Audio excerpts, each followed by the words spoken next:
the Cybrarian presents Robert E. Howard's Conan, The Pool of the Black One. Disclaimer: the following story may contain violence, references to sex, and language that may offend. Music by Solar Flare. Images by Sven Schueurmeier, Mark Sun, Austin Neill, and Scott Umstattd.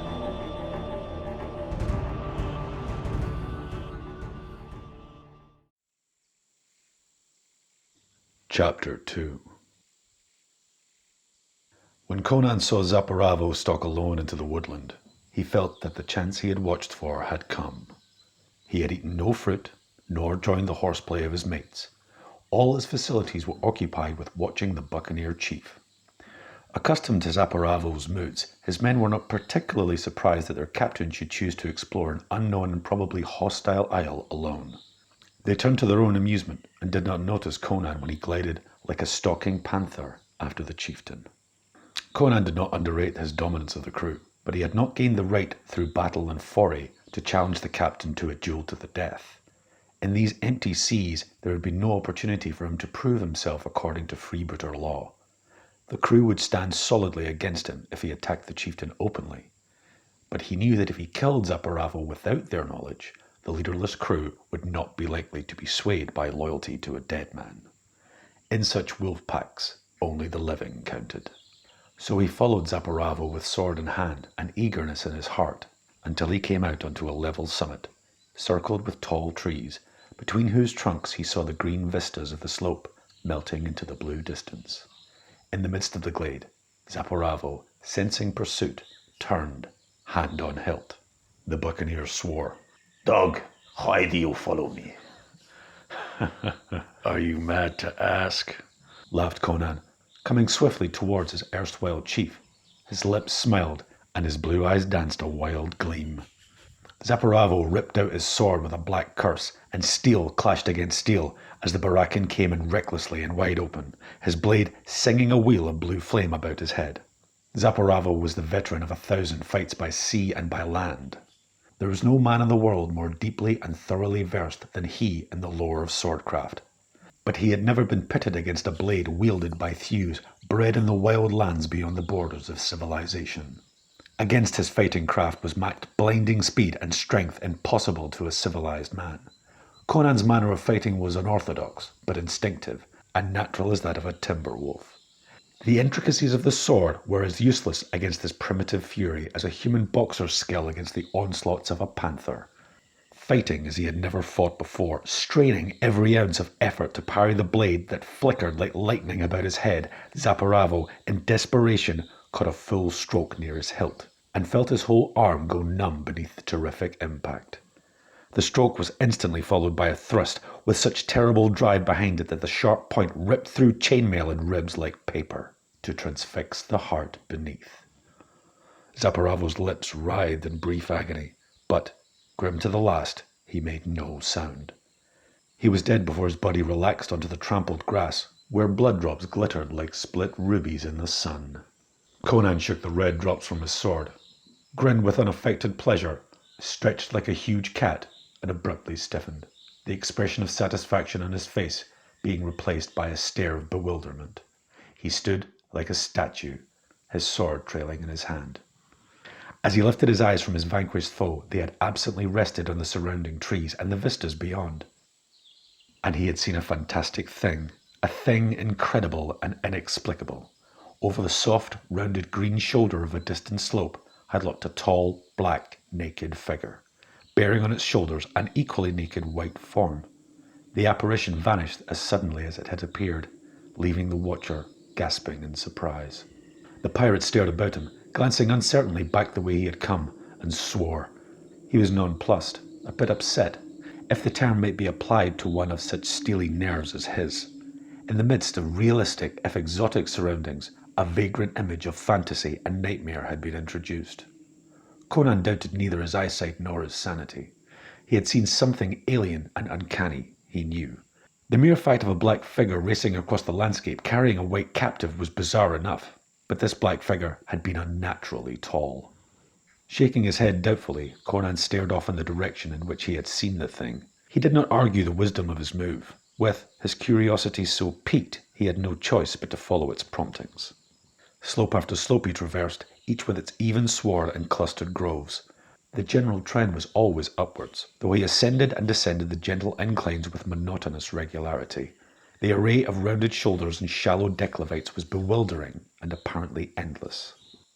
But at last he advanced what he believed was the highest summit on the island, and halted at a sight of green shining walls and towers, which, until he had reached the spot on which he stood, had merged so perfectly with the green landscape as to be invisible, even to his keen sight. He hesitated, fingered his sword, then went forward, bitten by the worm of curiosity.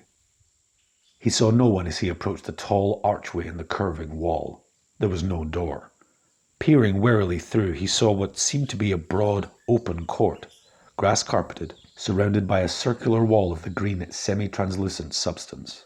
Various arches opened from it. Advancing on the balls of his feet, sword ready, he chose one of these arches at random and passed into another similar court. Over an inner wall he saw the pinnacles of strangely shaped tower-like structures. One of these towers was built in or projected into the court in which he found himself, and a broad stair led up to it, along the side of the wall. Up this he went, wondering if it were all real, or if he were not in the midst of a Black Lotus dream. At the head of the stair he found himself on a walled ledge, or balcony, he was not sure which. He could now make out more details of the towers, but they were meaningless to him. He realized uneasily that no ordinary human beings could have built them. There was symmetry about their architecture and system, but it was a mad symmetry, a system alien to human sanity. As for the plan of the whole town, castle, or whatever it was intended for, he could see just enough to get the impression of a great number of courts, mostly circular, each surrounded by its own wall and connected to the others by open archways, and all, apparently, grouped around the cluster of fantastic towers in the centre. Turning from the direction of these towers, he got a fearful shock and crouched down suddenly behind the parapet of the balcony, gazing amazedly. The balcony or ledge was higher than the opposite wall, and he was looking over that wall into another swarded court. The inner curve of the farther wall of that court differed from the others he had seen, in that, instead of being smooth, it seemed to be banded with long lines or ledges, crowded with small objects, the nature of which he could not determine. However, he gave little heed to the wall at the time. His attention was centered on the band of beings that squatted about a dark green pool in the midst of the court. These creatures were black and naked, made like men, but the least of them, standing upright, would have towered head and shoulders above the tall pirate.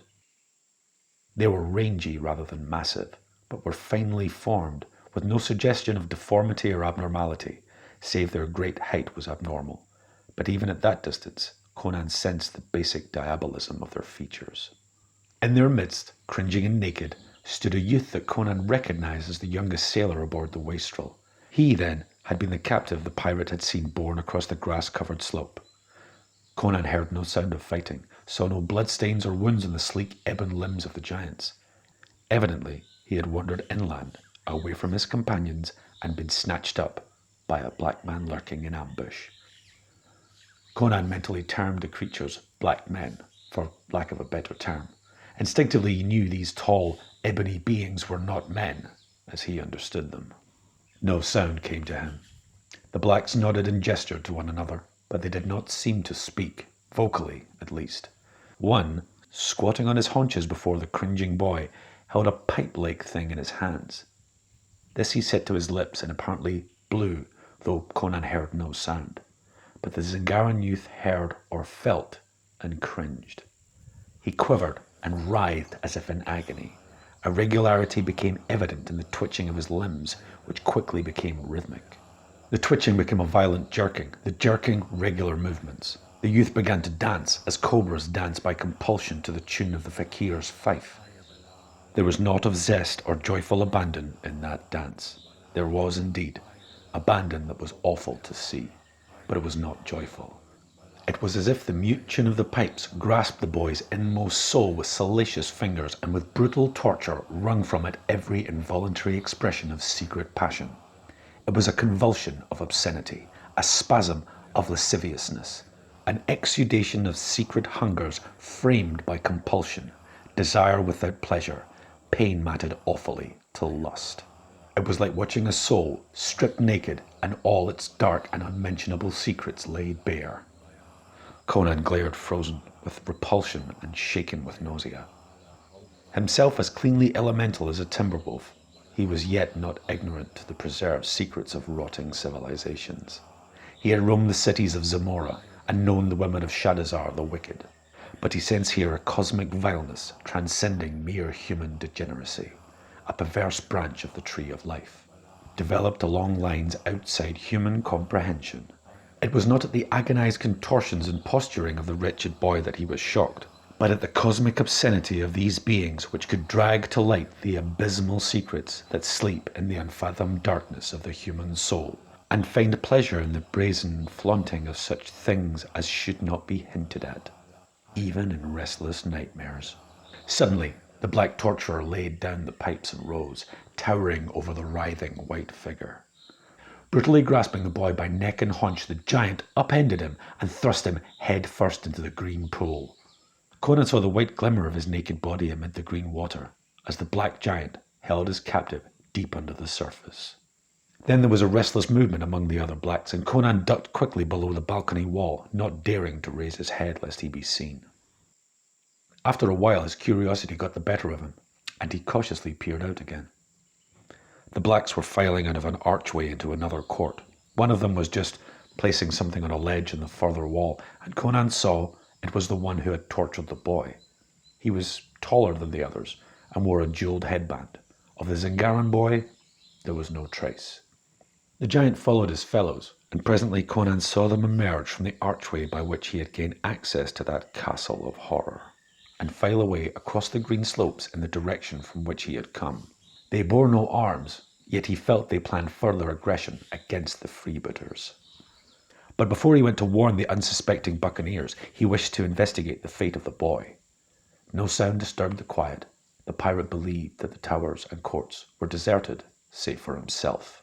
He went swiftly down the stair, crossed the court, and passed through an arch into the court the blacks had just quitted. Now he saw the nature of the striated wall.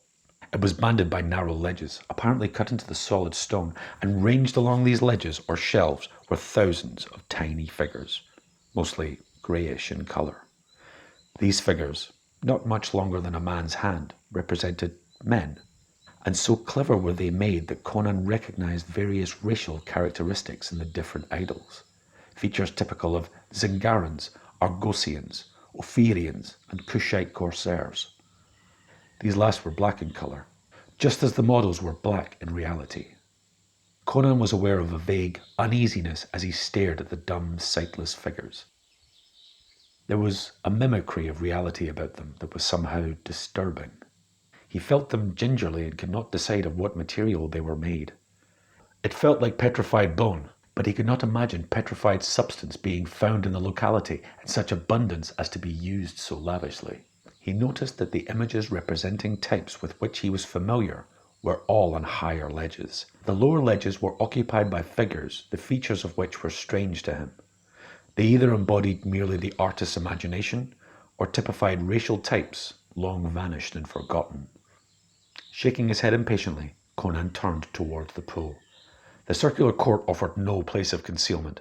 As the body of the boy was nowhere in sight, it must be lying at the bottom of the pool. Approaching the placid green disk, he stared into the glimmering surface. It was like looking through a thick green glass, unclouded, yet strangely illusory. Of no great dimensions, the pool was round as a well, bordered by a rim of green jade. Looking down, he could see the rounded bottom. How far below the surface, he could not decide, but the pool seemed incredibly deep. He was aware of a dizziness as he looked down, much as if he were looking into an abyss. He was puzzled by his ability to see the bottom, but it lay beneath his gaze, impossibly remote, elusive, shadowy, yet visible. At times he thought a faint luminosity was apparent, deep in the jade-coloured depths, but he could not be sure. Yet he was sure that the pool was empty, except for the shimmering water. Then where in the name of Crom was the boy whom he had seen brutally drowned in that pool? Rising, Conan fingered his sword and gazed around the court again. His gaze focused on a spot on one of the higher ledges. There he had seen the tall black place something. Cold sweat broke suddenly out on Conan's brown hide. Hesitantly, yet as if drawn by a magnet, the pirate approached the shimmering wall. Dazed by a suspicion too monstrous to voice, he glared up at the last figure on that ledge. A horrible familiarity made itself evident. Stony, immovable, dwarfish, yet unmistakable, the features of the Zingaran boy stared unseemingly at him. Conan recoiled, shaken to his soul's foundations. His sword trailed in his paralyzed hand as he glared, open-mouthed, stunned by the realization which was too abysmal and awful for the mind to grasp. Yet the fact was indisputable. The secret of the dwarfish figures was revealed, though behind that secret lay darker and more cryptic secrets of their being.